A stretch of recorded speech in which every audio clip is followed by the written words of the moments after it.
supaya tetap happy gitu, nggak bikin hal yang nggak penting. Iya happy banget. Biasanya kan pagi-pagi ngurusin rumah tangga gitu ya. Sekarang ngurusin rumah tangga orang. Ini ibu-ibu minta panci 10.000 kak. Bread maker 10.000 kak. Itu alat pijat 10.000 kak. Itu sembako tiba-tiba tadi 10.000 juga. Sembako 15.000 apa? Itu udah dapat tepung terigu, minyak, terus dapat lagi beras berapa tuh? Beras 5 kilo dapat juga kayaknya. Enggak. Kayaknya ada tepung terigu, gula, garam gitu-gitu. 15.000 murah banget. Sama apalagi yang tadi yang mereka seneng ya, mereka dapat kayak semacam magic jar, enggak, magic jar nggak dapat, apa ya, coffee maker yang multi purpose gitulah. Toaster juga. Iya, toaster. Jadi dia satu gede gitu, bisa buat bread maker, bisa buat coffee maker, sama satu lagi apa sih, buat toast gitu. Kayaknya Kak Ciki juga termasuk orang yang sekarang udahlah terima kerjaan apa aja nih supaya Apa aja, karena kan memang ini kebiasaan aku juga di e-commerce kan, karena aku jam 5 subuh tuh udah ada di Oyen, malam aku udah ada di Item, kadang juga ada di Ijo. Nah dalam 12 jam itu aku harus membelah diri main 3 sesi itu bisa di Ijo atau misalnya di IG atau misalnya di Oyen atau bisa di Item. Jadi kan biasanya kalau kita host itu satu sesi itu 3 jam. Jadi berarti aku sehari itu sekarang udah 9 sampai 12 jam siaran, tapi bisa gonta-ganti. Kadang bisa pakai co-host tapi keluarga aku. Jadi mereka udah biasa. Tapi gimana tuh Kerjanya di rumah. bagi waktunya kan, maksudnya dengan beban yang banyak terus kerja lagi. juga harus ngurus gantung juga harus diurus juga kan. Menurut aku dunia streaming Indonesia sekarang dengan e-commerce membantu kita para ibu-ibu yang mungkin cari tambahan tapi jadi main income ternyata. Tadinya aku pikir tuh side hustle, sampingan gitu. Dan ini bisa melebihi dari nafkah suami, gue rasa. Kayaknya juga karena aku juga sambilnya kita nggak ngasih apa, jadi kerja keras buat si anak single mom. Kerjanya sih udah nggak terlalu keras lagi karena aku udah terbiasa kerja, jadi aku terbiasa disiplinnya gitu. Kalau kerja keras sih nggak lagi. Kerja cerdas yang aku pikirin. Jadi satu hari itu aku main 3 sesi untuk live, berarti kan aku 3 kali 3 9 jam. Nah jadi pagi itu aku berangkat jam 6 nganterin anak aku sekolah, itu jam 7 mami aku sama adik aku udah ngewakilin jadi co-host di Oyen. Pulangnya aku lanjut 3 jam 9 sampai jam 12 itu perdana. Nah nanti jam 1 sampai jam 3 aku tuh jemput anak sekolah. Nah ya udah nanti pas waktu jam 6 sore aku mulai lagi di sesi kedua. Nah sampai jam 9 lanjut sampai jam 12 malam. Biasanya langsung tuh dari jam 6 malam petang sampai jam 12 malam, jadi dapat 3 sesi. Jadi aku 9 jam aja, sisanya 3 jam bisa misalnya sama adik aku, mami aku gitu. Tapi anak sendiri gimana kondisi sekarang?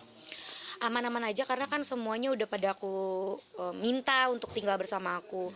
Ya bingung juga kali kita cuman berdua, terus mbak aku juga PP, terus rumah aku tuh tipenya kan mega cluster. Jadi kalau aku kesepian paling aku terima tetangga main atau aku main ke rumah tetangga. Cuman kan gak setiap hari baik ya main ke rumah tetangga, nggak ada kerjaan banget gue gitu. Tapi ya udah akhirnya aku minta mami papiku dan adekku yang paling bontot untuk hidup sama aku. Tapi akan comeback ke Indonesia Entertainment nggak sih, Mbak? Belum tahu, aku masih enjoy aja sekarang karena kan memang dunia aku itu aja sih, kayak cuman streaming, usaha dan meeting karena aku kan juga udah punya jadwal pasti gitu kan. Jadi udah lebih ke kerja cerdas sekarang ya, bukan kerja keras lagi. Tapi anak saya udah dikasih pengertian juga atau kayak gimana sih kan? Udah, dia mah udah bukan VOC, aku gentle parenting ke dia.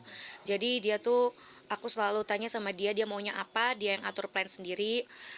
Udah gitu kan emang aku masukin ke sekolahnya itu yang by project semua tuh, dan tipe-tipenya nasional plus dengan kurikulum Finland. Jadi menurut aku anak aku kayaknya udah ikutan kayak aku karena waktu itu aku lulusan entrepreneur.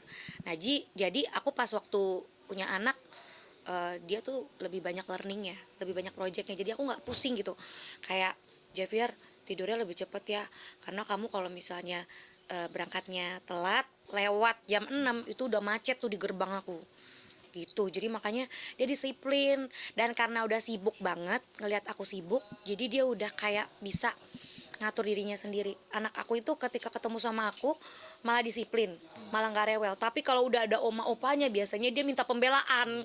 Aku nggak tahu nih aku sistem POC atau gentle. Cuman dia nggak ngelawan sih sama aku. Cuman kalau misalnya kalau nggak ada mommy aku boleh ya nonton atau apa. Cuman kalau sama aku udah kerja sama orang tua aku untuk kalau misalnya Cika di luar, mami papi anterin dia les jam 2 sampai jam 4. atau enggak ya aku yang aturin dia untuk bikin di whiteboard plan apa aja, jadi dianya tahu diri.